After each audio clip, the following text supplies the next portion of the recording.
TV, and I'm here tonight, and we're having a unique discussion, so to speak. I am sitting here at the table with 4 beautiful young women, and tonight we're going to be discussing women in the Caribbean entertainment industry. Now, why do we need a discussion for this? As we have learned over the years, this business, as we know, can be, the little boys club, so to speak. So tonight we're going to talk about what's going on in the industry in terms of women in the business. We're going to talk about our experience in the business. How is it that if there is anything to change, what can we change and how can we change it? Because we know that everyone here has a lot to say when it comes to the industry of Caribbean music. My name is Lady D, host of Linkage Radio 101.5 FM. My show is called Inside the Zone. It's an informative show with a twist. It features interesting people and features within the Caribbean community, across the Caribbean and the world, and it's my pleasure being here. I'm Sharon Gordon. I'm not sure which hat I'm wearing tonight, so just say I'm Sharon Gordon, and I've been in the business wearing many hats for many years. I'm a radio personality. I am a journalist. I'm the chair for the Coalition to Preserve Reggae Music. I'm a promoter, and I'm also president of TSO Productions. I host Reggae Calling on e2onair.com, and I'm also the co-host for Real Talk with Caroline McKetty, also on e2onair.com. And many of you probably have known me for being on other radio programs over the years. Good evening, everyone. My name's Sheron Hamilton-Pearson.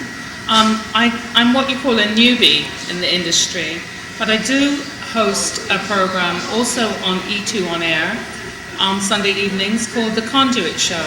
I'm also a co-host along with Ian Forrest on his show Connections, which goes out on WBAI. I consider myself to be a community activist and a writer. Stacey Bethel, I'm the CEO of 777 Entertainment. I too wear many hats. I'm a freelance writer, do marketing and PR. Some of my clients include Kirk Roll Band, Williamsburg International Film Festival, reggae artist Dallas, and the list goes on and on. And I'm happy to be here. Thank you, Kay. When I decided to do this discussion, I know that it's been done before, and people have asked me, Kay, why are you even bothering to even do it? And I said, you know what, as a woman in the entertainment industry, the reggae industry, for one, I've gone through my spats. I've gone through the drama. I've gone through, the doubts, so to speak, as whether I want to stay here. And I thought to myself, I said, you know what, whether it's been done before or not, I'm going to do it again because I think it bears repeating. Because I think there are quite a few women in the industry that have not learned from the past mistakes of others, from, what has happened in the industry, the tides that have turned in the industry. So tonight I'm hoping that we'll have an open and honest discussion. Tonight it's a no-holds-barred discussion on women in the entertainment industry, in the reggae industry. I would love to hear, each of your opinion on what role you think that women play in this industry today. I think mostly I see a lot of women in the reggae industry play a role, like publicists, very few managers of artists. So it's almost a supportive role, a secondary role. Again, PR, writing, radio hosts, and even those are few and far between. And a sprinkling of, again, promoters, but we seem to play a very secondary role. That's just my outlook, and certainly haven't been in the business as long as Sharon has. I still consider myself a newbie, even though I've been around for about 5 years now, but still a freshman in the industry. But so far, that's what my outlook and my take has been since I've come on the scene. I think the role of women in the industry is I think it depends on the woman, really. You have some women who are serious about the industry and give their all to the industry, and they don't get the recognition that they deserve. Yes. They're denigrated because we know it's a very male-dominated, chauvinistic Yes. arena that as a woman you choose to go into, Yes. or you happen to fall into. Right. Because some of us don't choose. Yeah. It's thrust upon Yeah. us. Because I never thought I'd be hosting a radio show, really. And what I see is a lack of unity as sisters Yes. in the business. But as I said, it's predicated by the type of woman that you're dealing with. So for me, I still consider myself to be fairly new in the business. And when I came in, I remember, wanting to find out so much, so, curious about the business and excited at the same time, and, have the butterflies and saying, yay, I'm going to do this. And at the same time was kind of disappointed by the welcome or lack of welcome that I got from my male counterparts and some of the women.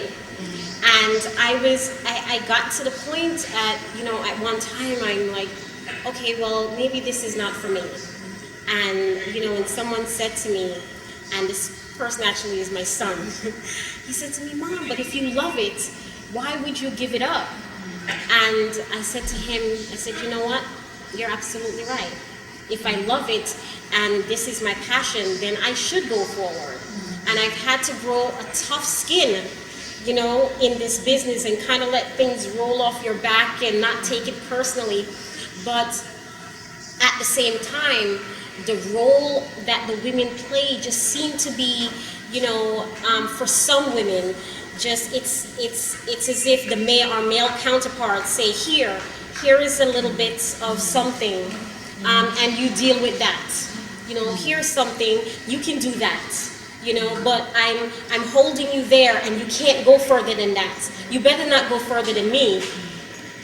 So for me, what I've seen in terms of the role of women, I've been proud on one hand because I see some women flourishing and doing wonderful, and and at the same time disappointed because I feel like we're kind of taking the crumbs that's kind of handed to us. I feel that what Sister Sharon said is so important. It depends on the woman. Sister who? Sharon. Thank you.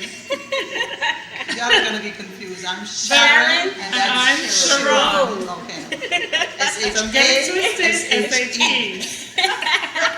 You don't So know now how we've many cleared that times up. in the Oh chat my room goodness. they're calling It's me. hilarious. Right. I have been in this business for too many years. And I left the business because I became burnt out. I know what it is to become burnt out. And unlike your son, my son told me to leave. He said the opposite of your son. He said, Mommy, they don't like you. You need to get out. You're too strong for them. And that was a wake-up call. And I stayed out for a while. I think I was on a hiatus for about probably 6-7 years, and it's my partner, my current partner, Carla McKinney, who really got me back in the business. I was actually through with reggae and this industry, to the point where folks were begging me. I didn't even play reggae in my house that's how burnt out I was and just tired of this industry, because this industry will break you. It will break you as a man, but it will cripple you as a woman. Because we are very giving people and we absorb a lot, and we don't, because you don't have the support system in place. You don't have anyone to talk to. So you carry it all inside, and then we get sick and we have issues and we burn out. I'm back, and I've been back for a while, and in coming back I made a vow to Almighty God that I would not promote dancehall, so it's out there. I don't do anything with dancehall. I will do nothing with anything that is denigrating to anyone, whether it's a woman, a man, a homosexual, whomever. I will not tolerate it. So I came back, and that was a promise I made to Almighty. The other promise I made to Almighty is that whatever I'm doing was going to be uplifting to my people. we're having this taping today on the anniversary of the 123rd birthday of Marcus Messiah Garvey. And he is a role model for me, and an inspiration because, you know, up ye mighty race, you really can accomplish what you will. And I felt that if God had given me a chance to come back in this business, that I must set up my parameters, and I must exist within those parameters and not allow others to dictate to me what I cannot do. And what you said is exactly what you can do the work, but they say, oh no. Yeah. You just carry the water. Exactly. Or just you move those things out the way. And they can't do what you can do. No, they Well, can't. they won't admit that. Ego. You see, the ego. So when I came back in, that I knew that I was coming back, and that I was going to come back and rule my own destiny. And I've been doing that ever since. I don't know if I even answered your question. At this point, you answered so much. We We are loving You might it. have to just go straight to the I point. know. This is why this is such a lovely mix of women.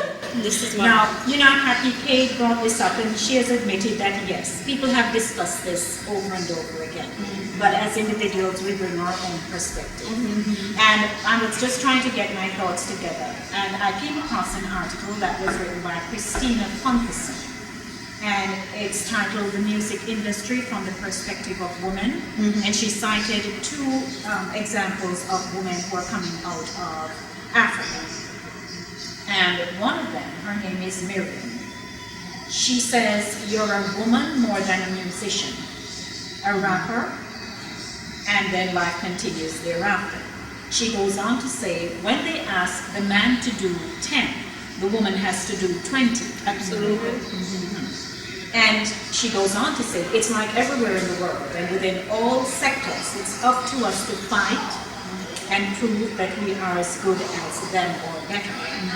What I realize is that if you have your programming set and someone hears your voice and they listen to your content, but they sit at home and they say, oh, I wonder why she didn't do this part. Okay, I have a show. And I believe that I'm bringing something worthwhile for people to listen to. How much do you know about what's going on in the crew? And I'm not talking about playing music. And so he backed off. He never ever tried that again. He said, I would listen. And so I find that as women, if you are not strong enough, because when you come into push back. certain areas, Absolutely. you literally have to say to yourself, if I don't have one call, the show will go on. If I have 50 calls, perhaps they have time on their hands, or the content is so good. But we really have to say to ourselves, nobody's going to take away what is birthed inside of me. Because if you do, then we continue to have issues where I am fussing, or Sharon is fussing, and Sharon and Kay is fussing, and Stacey's fussing. Oh, I'm doing, and nobody not. Oh, I wonder why, and nobody not. But when we decide to have our own plan, and we stick to our plan, and we improve on our plan, eventually, believe me, they become sensitized. But it's like in the music industry, it's like a closed shop. It If is. you're not a part of the union of boys, then you can't get in. And that is so unfair, because usually